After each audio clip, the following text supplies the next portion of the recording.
বউ কই দাড়ি রাখলে থাকবো না, কই না থাকিস যা, তোর দাড়ি আমি রাখবো। এই সিদ্ধান্ত নিয়ে সেই ইসলামের পথে। এখন আবার মাওলানা সাহেব কয় ও কোন মাদ্রাসার ছাত্র, ও কোন মাদ্রাসা থেকে টাইটেল নিয়ে আইসো ওয়াজ করে, ও তো তোর কাছ থেকে হুজুর ওয়াজ শুনে তো ওয়াজ করে পাগল। তুই করলি ভালো হতি হবে জান্নাতে, তো জান্নাতে যাওয়া লাগবে না ওর? কথা কয় না।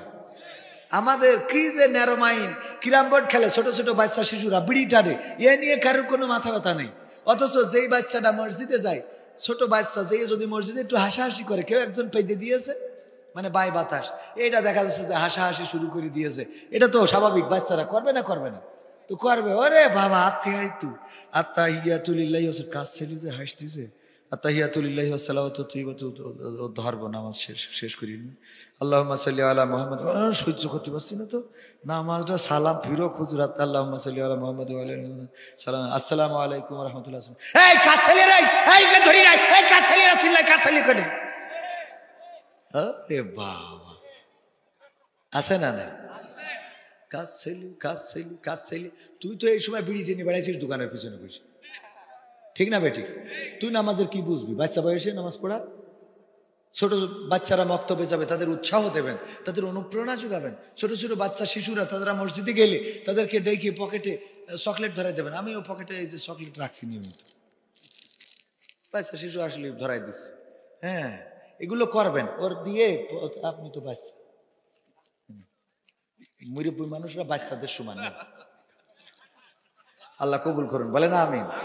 হ্যাঁ, তো এইগুলো দেবেন, দিলে একটা চকলেট পেয়ে ও দেখবে, ওর বলতে হবে যে দেখো আর হাসাহাসি করবা না দাদু, তুমি সুন্দর করবে দাদু, শোনো আর হাসাহাসি করা যাবি না, তোমার জন্য এই যে আমি চকলেট এনেছি এটা নাও, খবরদার যেন আর হাসবা না, এটা খাও, আবার আসরে আসবা তোমাকে আবার চকলেট দেবো। ও আসবে না? আসবে না? ও খুশি আরো তিনজন ডেকে নিয়ে আসবে। ও না করে আরে বাবা এমন ধমক দেয় যে ও পরে মসজিদে যাওয়া ছেড়ে দেয়। এবার যখন গাঞ্জা টানে তখন আর প্রতিবাদ করে না, করে? তখন আর প্রতিবাদ করে না। এই জন্যে আমাদের ইসলাম বুঝতে হবে। অনেকেই আছে এই যে দেখবেন এখন স্কুটি কুড়া, এই যে মোটরসাইকেল মেয়েরা চালায়, এ নিয়ে বাঁকা চোখে দেখে, এমন আছে না নাই?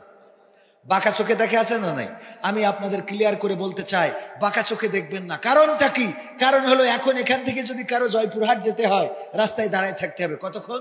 যতক্ষণ পর্যন্ত একটা গাড়ি না আসে। এই গাড়ি আসার আগ পর্যন্ত মানুষ যাওয়া আসা করে না, করে না? এর মধ্যে যত পর্দাশীল হোক, হঠাৎ বাতাস আসলো, নেকাব আছে, হিজাব আছে, বাতাস এসে যদি ঠাস করে একটু উড়ে যায়, তাহলে বক্ষদেশ দেখা যায় না, যায় না? তো চাচা আসতেছে হঠাৎ, চোখের পরে পড়ে না, পড়ে না? গুণা ওরও হলো, এও দাঁড়ায় থাকলো, সমস্যা আছে না নাই? আবার ইজি বাইকি বারবার ড্রাইভারের হাত মেরি দাঁড়াও, জায়গা আছে জয়পুরহাট যাবো না, হবে না। দেখা যাচ্ছে এমন একটা ইজি বাইক আসলো, অটো, যে বাইকই খালি একটা সিট আছে, বাকি সব পুরুষ। এখন ও যেহেতু যাওয়াই লাগবে, সুতরাং ওখানে বসা ছাড়া তো কোনো রাস্তা নাই, তাহলে ওই জায়গায় বসে ঘেঁষা খালি, গুণা আছে না নাই? কথা কয় না? আর যদি একটা স্কুটি চালায়, একটা মোটর সাইকেল, তার মতো বাড়ি হুজুরির বউ মোটর সাইকেল স্টার্ট দিয়ে, এখন তো পাও মারা লাগে না, টিপ দিলে হয়ে গেল, হ্যাঁ চলে গেল জয়পুরহাট, কাজ সেরে চলে এসলো। কেউ কি দেখলো না কারোর সাথে ঘষা লাগলো? কোন তো কোনটা ভালো? গিয়ার মারা ভালো না? তাহলে এইটা নিয়ে বাঁকা চোখে দেখে কিরম লাগে। এই জন্যই মাদ্রাসা, স্কুল, কলেজ মেয়েদেরকে এখন প্রতিষ্ঠান দায়িত্ব নেবে, তাদেরকে ড্রাইভিং শিখাবে। কি শিখাবে মনে থাকবে? এটা নিজের পর নিজে শিখাই দিতে হবে। তুমি আপনি হঠাৎ আহত হয়েছে, নিহত, তার দেখতে যাইতে হবে না, হুপ করে গিয়ার দিয়ে চলে যাবে আপনার কাছে, আহত হাসপাতাল নিয়ে যাবে। হ্যাঁ, শিখাবেন, মনে থাকবে। হ্যাঁ আছে যখন, তাহলে অসুবিধা শিখাই দেবে। আপনি অসুবিধে, আপনার হঠাৎ অসুস্থ হয়েছেন, আপনার স্ত্রী আপনার হাসপাতালে নিয়ে যাবে, অসুবিধা আছে কোন? তাই এইটাই তো ইসলাম। বোঝে না আরেকজনের সাথে ঘষা খাবে, ওইটা ভালো। কথা কি বোঝা গেছে?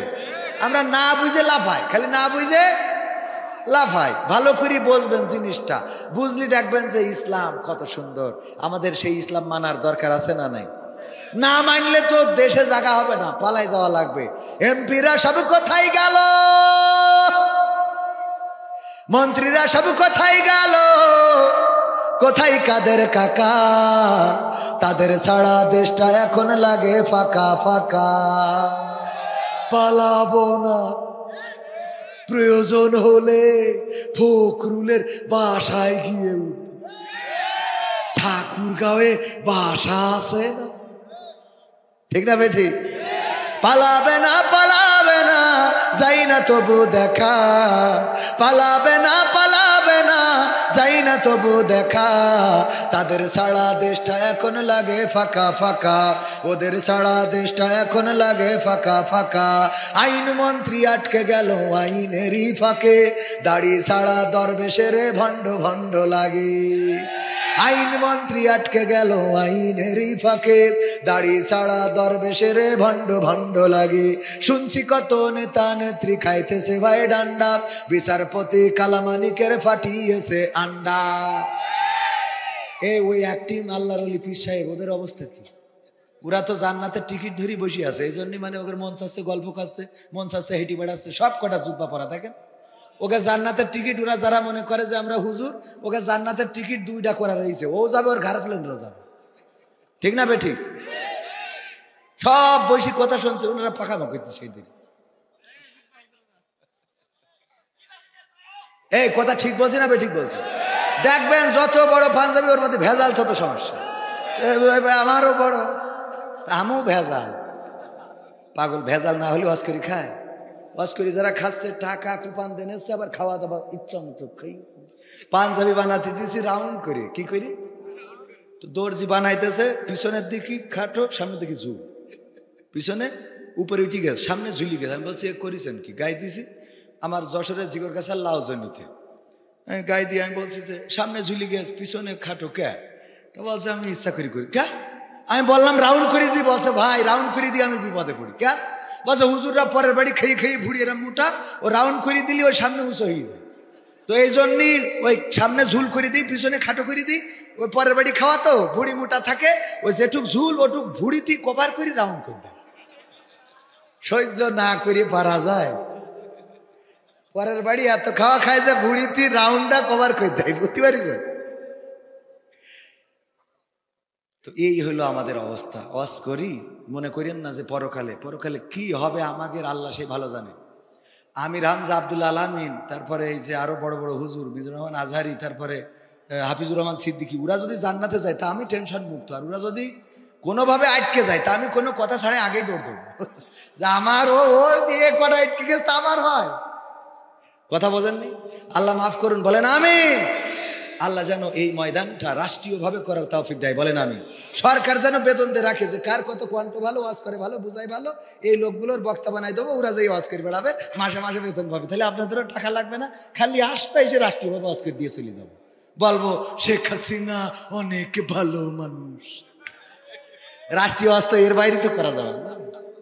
ঠিক আছে, দেন দিন, কি কি দিয়েছেন দেন। সাইদি সাহেবের গান, হ্যাঁ এটা গাবো। তো এমপিকের গানটা তো গাতে হবে নাকি? টাইম তো চলে যাচ্ছে। আর এটা কি? ওই একই আল্লামার গান। হ্যাঁ সব শোনাবো। সব শোনার দরকার আছে না নাই? থাকা যাবে শেষ পর্যন্ত? থাকবেন ইনশাআল্লাহ? থাকবো না কারা কারা? মানে এমন ভাবে বলেছি ঝোঁকে ঝোঁকে তো, যে থাকবো না কারা কারা। আমির হামজা ভাই বলছে যে সুদীর ওয়াজ করি সেদিন চাঁদপুরি, বলছে যে তাহলে ঠিক আছে, আর এই সুদ এত বড় গুনাহ, এই গুনাহ আর করা যাবে না, রাজি আছেন কারা কারা? হাত উঁচু করেন। তো কিছু লোক হাত তুলি, বলছে যাক তাও ভালো যে কিছু লোক আছেন অন্তত সুদ কর। হাত তুলে বিবাদে পড়ে গেল না, বলছে তাও ভালো কিছু লোক আছেন অন্তত সুদ কর। মানে ছাড়িয়ে দিতে চাইছে তো, না খালিও ছাড়বে কেন? কথা কয় না। আল্লাহ হেদায়েত করো, বলেন আমিন।